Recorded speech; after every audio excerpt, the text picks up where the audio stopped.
Welcome to the first in what might be a short series. We'll find out of 4020 mini podcasts. You'll be hearing this on Monday morning if you download it first thing. Looking back on what's happened on the weekend of rugby league, following, of course, the Easter weekend. We'll hear from John Davidson and Phil Caplan. They watched Leeds Rhinos get past Hull Kingston Rovers by 28 points to 24. They hear from the Huddersfield Giants coach Simon Woolford after his side were in front and then lost, conceding half a century of points at the Warrington Wolves. But we'll start off with the Women's Super League, because I was at the game at the Menderhose Jungle. Over 700 watching Castleford Tigers beat the Leeds Rhinos by 27 points to 0. Reaction from the Rhinos to come in a moment. We'll hear from the Castleford forward, Emma Lumley. But first, here's the Tigers coach, Lindsay Anfield. Lindsay, congratulations. 3 wins from 3 now in Super League. What did you make of that performance this afternoon? Yeah, I'm really pleased with the win and the scoreline, especially not letting Leeds score. But we've still got a long way to go. There's still a few things that we need to tidy up to keep improving as a squad. But all in all, got to be happy, haven't I? No, it's simple for people like me on the sidelines to go 3 wins from 3, favourites to win the title, everything must be rosy. But as you say, you still work to do there to get to where you need to be. Yeah, massive. I mean, like I said before the game, we have done a lot on defence, and that showed today. But I mean, they could have scored it a few times, so we'll be looking back at that in the next couple of weeks, building up to Saints and attacking. I thought our time on our back line was just pretty off today, so again that's an area that we need to polish up. There's a great difference between, as I say, us in the stand where it looks like you're playing well, you're forcing errors, but as a coach you're always looking for those little things to improve. We cause a lot of our own errors at times as well, forcing the play and handling one as good as it should be. So yeah, for me, I suppose you see all the negatives, don't you? You see the things that you need to work on, but at the same time, with this kind of a crowd, it's the first time they played at the Jungle. I've kind of got to give them a bit of slack because they were very nervous going out. They've never won against Leeds. So it's good to get the monkey off our back in that sense. But yeah, a lot to work on.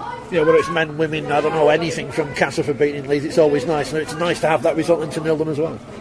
Oh yeah, the nil's the best part, and that's something back end of the second half that we were drilling home. Don't let them in, and they managed to do that even under a fair bit of pressure. So yeah, I am happy. Just little things like the drop goal at a crucial time. Managing the game a bit better. So yeah, there are a lot of positives. Finally, a word on Rhiannon Marshall. She came from Leeds in the off season and had a great game this afternoon. Yeah, she did. She played very well. She was very nervous this morning, ridiculously so. But she went into the game slowly. In second half, I thought she really stood up and controlled it for us down the middle. Her chat's great, her DJ great. So yeah, bless her, she did well. First of all, superb performance from 1 to 17 for Castleford this afternoon. Yeah, I think we're getting there. We've got a strong team out this season. There's definitely a lot of passion in the change rooms and onto the field, and I think we've got a good vibe. We've got a good vibe going around, not getting complacent, making sure we still play good rugby. I definitely think we upped it in the second half, but no, I think we're dead happy with how we did today. Yeah, it seems what Leeds under pressure obviously midway through the first half and made them make lots of errors which you capitalised on. Yeah, definitely, and I think they put a lot of pressure on us massively. Their defence was intimidating, and it made us really think about how we had to run in the second half, but yeah, we capitalised. I think that's the right word, and I think we did ourselves proud particularly in that second half. Lots of headlines have been made by Rhiannon Marshall's performance this afternoon against the former club. What did you make of her game? She's a quality girl, she's a quality player. I won't comment any more than that. She's a delight to have on the team. She's a great girl, both on and off the pitch. She's very knowledgeable in rugby, and no, we're thrilled to have her. I don't deny it was probably difficult for her today, but I think she played some quality rugby as well. 3 wins from 3 in Super League, obviously the win in France last week as well. Yeah. Early in the season, but people are saying you're the favourites to win silverware this year. Is that pressure putting on yourself? Yeah, it's pressure, but I think pressure, particularly with the way Women's Rugby League is going, is not a bad thing. And I think as long as we had the biggest crowd we've ever seen down here for us today, and I think we played really well at certain times. So I think it's just working with that pressure rather than letting it get on top of us, and see what the season brings. Yeah, word on that crowd. Some great support here this afternoon. Yeah, Cas fans are die hard for the men and the women, and it's brilliant to see. And they'll have beaten Leeds as well, which obviously helped. Say again? They'll have beaten Leeds as well, which obviously helped. And keeping them to nil as well must have been very important. Yeah, it was one of our wants for today, our wills. That was what we wanted to do today, and we did it. So yeah, we're chuffed with ourselves.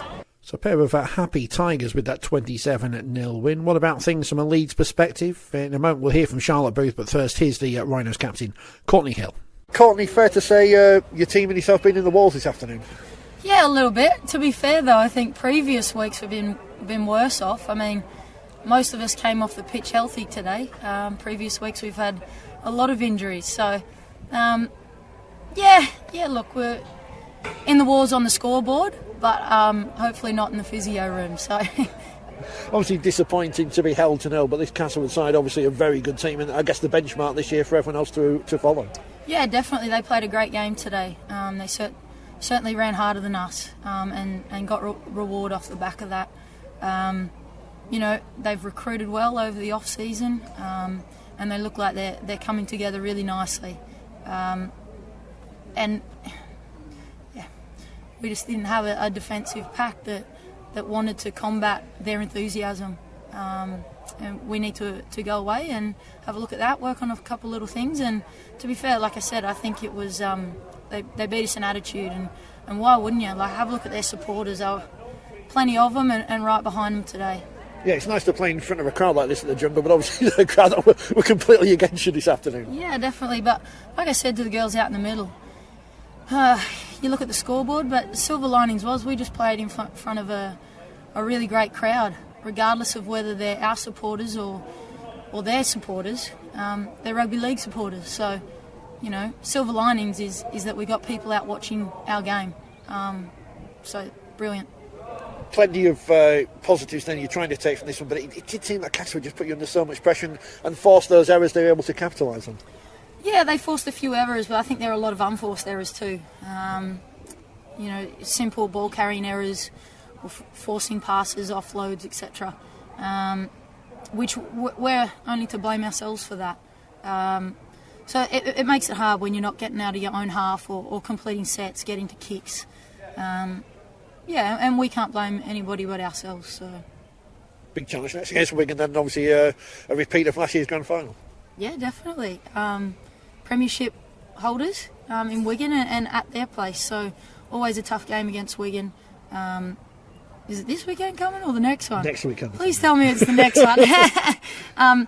But yeah, like we always look forward to a tough game against Wigan and away too. So let's do it. Tough game this afternoon, and just Cass never gave you any opportunities. Yeah, it was a hard one. Obviously, the Jungle's renowned to be a tough place to come and get a win as an away side, and it certainly were. They moved us about a lot on the field. We didn't complete, we didn't execute as chances. So, yeah, unfortunately, we didn't turn up when we needed to, and we didn't get it today. But it's early on in the season, and I think if ever you can come away with a lose, right now is the time to do it. So we get back on the training paddock and put our efforts in, and hopefully come back and get a win next time. Yeah, it seems to put you under pressure right from minute one and really pegged you back into your own 20 for most of the game. Yeah, I think if anything the first sort of 10, 20 weren't too bad for us.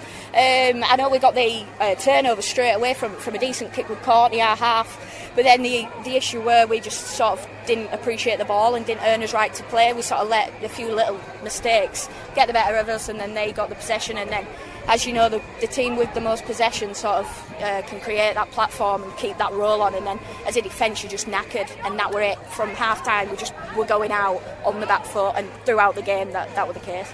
Many people have made them favourites to lift the title this year, and I guess they've shown why this afternoon. But as you say, it's a long season, 2 wins already under your belt, and a big game against Wigan next time out. Yeah, absolutely. It's one of them, like you start off strong, and the season is long in rugby league, and you know from the men's team, so you can start all guns blazing and win every game, the first 5, and then all of a sudden you know where to be seen when the silverware's around. So that's the key for us now. We learn from this, and we get back in, and we want some silverware this year, so we're just going to have to graft a little bit hard on that training paddock. So first defeat of the season for Leeds, Castleford going 3 from 3. Other results in the Women's Super League: Bradford 58, Wakefield 6, York 0, Wigan 62, and St Helens 54, Featherstone 16. On to Super League then, and a big weekend of fixtures following, of course, the Easter weekend. These third fixtures, sometimes not very good, it's fair to say. don't think I'm putting too fine a point on it there, am I? In the games on Sunday, Hull FC beat Wakefield 30 points to 14. It was St Helens 50, Catalans 14, and Warrington 50, Huddersfield 19. Let's hear now from the Giants coach Simon Woolford speaking to Mark Wilson. It's an annual chat about Easter, but this seems always to be the hardest game, doesn't it? You play twice in 4 days, and then you've got to do it again. A short turnaround after. Is this the hardest one of the lot? Yeah, I think so. This is obviously my first Easter, but that's, all the advice I've been given is this is where the players really feel it. But, it was the same for Warrington. I mean, at half time, they were there to be beat, 19-12 up. Again, half time, it would have been nice not to have a break today because we were playing some good footy. We really caused them trouble on their left side there. They had a couple of guys with, Goodwin and Lynham were busted there at one point in the first half, and we thought if we could get some more joy down there in the second half, we might be able to put some more points on. But we didn't. I don't think we might have 1 or 2 chances at the back end of that second half where we had any good ball at all. So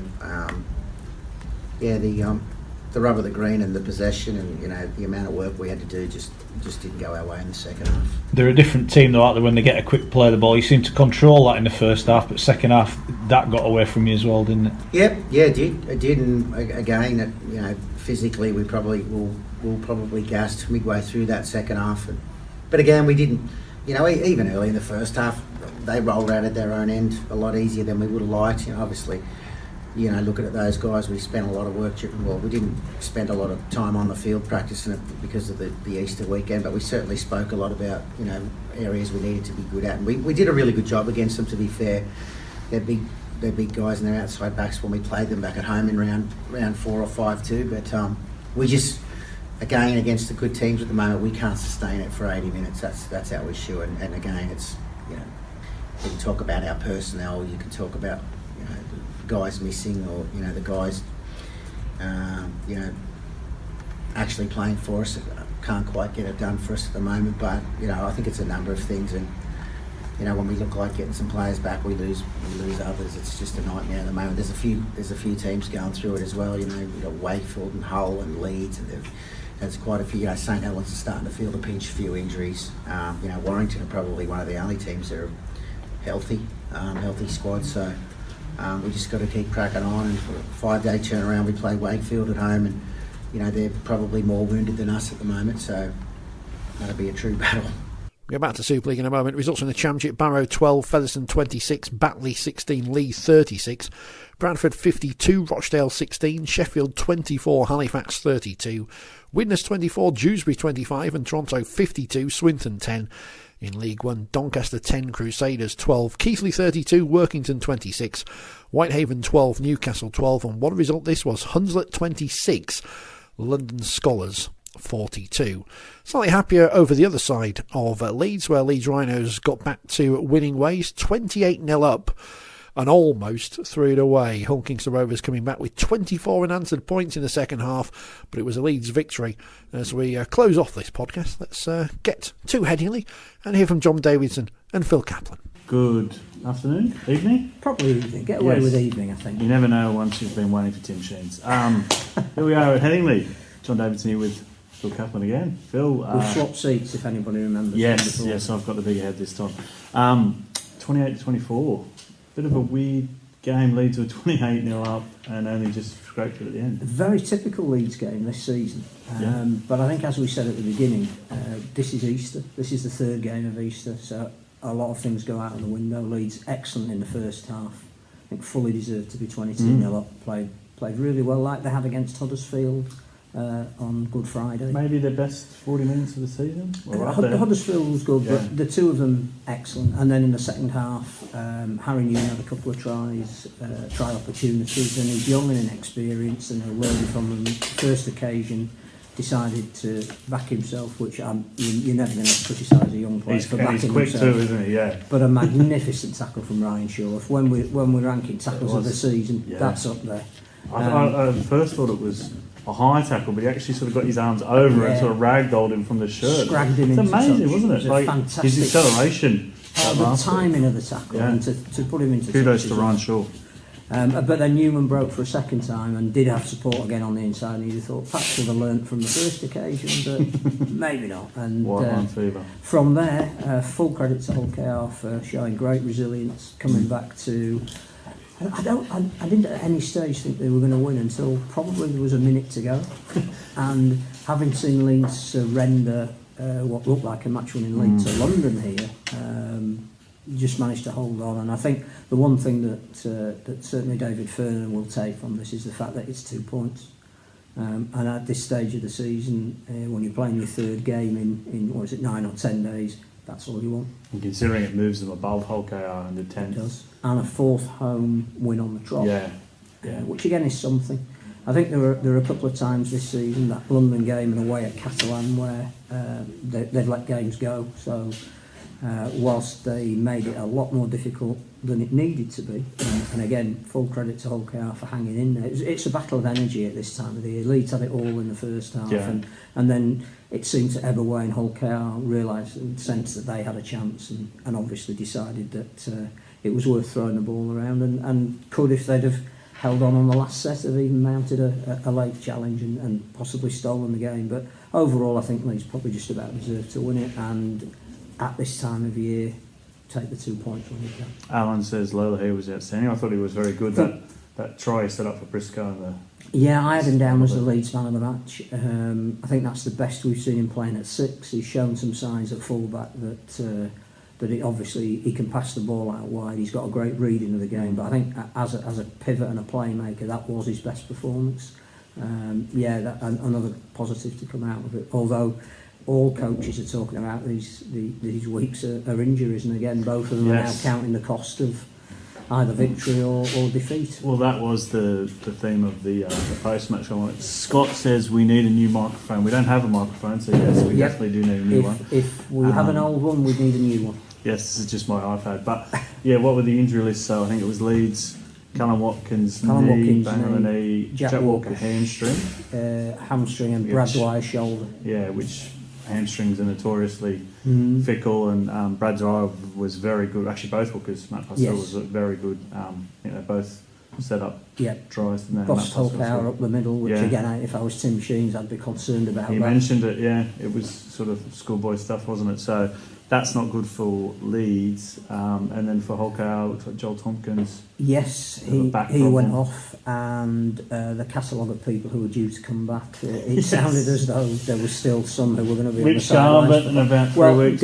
Garbett, actually, I think half the time they'd originally thought the operation's gone well, and there wasn't as much to do in his knee as they thought. So he could be back within 3 rather than 6 weeks. But they're lacking size, he said, and he's right. But in fact, both of these teams are lacking size. I think the real issue, I mean, obviously Tim didn't want to make a big deal of it, but Lee Jewett going down to London to see a specialist about his problems arising from concussion, and that obviously what happened with Andrew Heffernan, who had to retire. I mean, absolutely. And we've got Jamie Shaw at Hull, who's suffering the same at the moment. He can't shake off the long-term symptoms of concussion. That's got to be a real worry for the sport, something that I think we've spoken about before. Just on that, Phil, I mean, I've had this view for a while, but do you think something like a mandatory, I don't know, obviously doctors would need to consult, but whether it be a mandatory sort of 1 month sit down or 2 months when you get a second concussion in the space of 2 or 3 weeks? Because it just seems like that's once you get the one knock, the chance of getting a second, and then obviously the chance of getting a third is massively higher. I'm just not sure we do enough research on concussion. No. And we don't do enough with players who've had it and had to retire prematurely. We don't do enough with players who suffer it during the season. Obviously, there is now some sporting precedent with the NFL. They've done a lot of research on it because they actually got sued, but they're a big enough organisation to be able to pay out on $1 billion sort of lawsuits. The worry with rugby league in this country, or even in the NRL, which has loads and loads of money. There's a number of lawsuits going on in the NRL at the moment with players. This is something that, as a sport, we need to really take seriously, and I'm not sure we do yet. And it comes back to the fact that it's fine to have an HIA, it's fine to have a 5-day turnaround. We've played 2 games in a 3-day period, so the sport is culpable for things like concussion. Because it's forcing players to play when medical science is saying that they shouldn't. I think it'll be a tipping point, one lawsuit that is successful, whether it's in the Absolutely. NRL or whether it's here, and we will see a lot more. that's Or even in rugby union, because absolutely. you look at the way rugby Yeah. union is now, any attack to the head or any spear tackle is an automatic red card, and they've probably even gone on the other side of being a bit too harsh, but that is because the concern about and that's why we outlawed trauma. the shoulder charge for all the people who would like to bring back the biff. One of the reasons we can't, in the way that it used to be, is exactly not only to protect the players, which we should, but because of obviously potential concussion. Yeah, and just looking quickly at the if Jack out, we hope we play Ash at fullback, keep today's halfback together, leave Sadie in the pack. That's interesting, because I thought it might have been a mistake to split up the Sutcliffe-Myler combination, which I think has worked really well for the last 3 weeks, but Sutcliffe was again effective in the second row. I just think he's playing really well at the moment. Ash Hanley for me was the unsung hero, Yeah. because obviously at the start of the season everybody quite rightly pointed at the form of the guy inside him, Conrad Hurrell, but for the last 2 weeks without Hurrell, he's been just as effective. Runs big metres out of defence, is a fine finisher. Not sure how many, if any, tries Josh Charnley scored today for Warrington, but Hanley's up there as one of the leading try scorers in Super League, and it's his metres post contact are really impressive at the moment. I'd leave him on the wing, because I think Lola here can cover that position if necessary, if Walker's out. And most importantly, Ash Hanley's nickname apparently is the dog. So Right, we'll I'm not even going to ask. No, I don't know why, but good nickname. No. Quickly, just on the other games, I think I haven't seen all the scores, but it was a big win for Warrington, wasn't it? They smashed Huddersfield. What we've seen is the 50. two teams at the top St Helens, another big win over Caplan. have both won by 50, and I think that says everything. With it, this third game affects each team. I thought there might have been a surprise result maybe because somebody just couldn't get the energy level that they needed, and Huddersfield were winning at half time and Warrington have come home strongly. St Helens went behind early against Castleford, and with 3 or 4 youngsters in the team that are really making a name for themselves. I'm a massive fan of Jack Wellsby. I think he's going to be a huge an talent. academy star. Captain, I think, wasn't he? I think Matty Costello got a hat-trick today as well. Luke Thompson's going to be out for 6 weeks, but it just doesn't seem to affect Saints and Warrington. Just seems to be, if we're looking at the season approaching the halfway stage, the league table is quite obviously split. The 2 at the top, there's a group of teams underneath that go from 14 points probably to about 10 that are all much of a muchness, that can beat each other every week, that there isn't really consistent form. Hull have moved up to 3rd after beating Wakefield, but Hull have lost to the 2 teams above them by 60 points. And it could and be then a there's case 4 at of, the bottom. Leeds and Wigan sort of moving out of the relegation battle a little bit, and Hull, KR, London. I think that at the moment Huddersfield, Leeds, Hull, KR and London are the 4 that you would say one of them needs to put a consistent run together. They can all win the odd game, but none of them can seem to win 2 on the bounce at the moment. If one of those starts putting a run together, you could possibly even put Wigan in with those 4. They could challenge for the 5, but I think we've seen now a league table split into 3. Yeah. Hull beat Wakefield. They did. I think it was a 30-14. 30-14. Yeah, which is a good win for Hull after being. But again, I think both teams counting the cost of injuries again, and it's who you can put out. We say quite rightly that it's this 3rd game at Easter that's a real telling one. I think the 4th one is as well. That you patch people up as best you can. You pick your juniors because you have to. You name 19 players, but you probably only got 16 or 17. This is the week where you do all of the you do your proper recovery, you do the assessment of the actual level of injuries, because it's not about getting somebody on the park. Now it's about what damage have you done. So I think even the following week's games that are coming up are going to be really tough for some clubs. And again, what you don't want is that the league table is ultimately determined by how much of the salary cap you've got sitting on the sideline, rather than playing on the pitch. Yeah, very good point. I think that's all from us. We've enjoyed it. It's been a sunny day. We've seen 2 games. We've seen a great under-19 game. We've seen an exciting first team game that could have gone either way at the end. Phil, it was all about Manly winning this morning. I've already told you this. That was the big Brisbane result. won this week. I would mention that. Good win Anthony for the Bronx. Seibold needs to win games unless he's going to get sacked. So Fan of the Bronx. he likes the heavyweights, does Phil. That's all from us at Headingley. But you can catch Phil and Will Mark be, and Scully and the team. Yeah, I believe it'll be the, I would say the Awesome Foursome, The Awesome but actually Foursome. it's the last of the summer wine crew will be on Monday, which is tomorrow. Join us and disagree with everything we say. Yes, 6 to 8 on Facebook and YouTube and any other And again, provider. if we got all our predictions wrong, I wouldn't be at all surprised. Thanks for tuning in.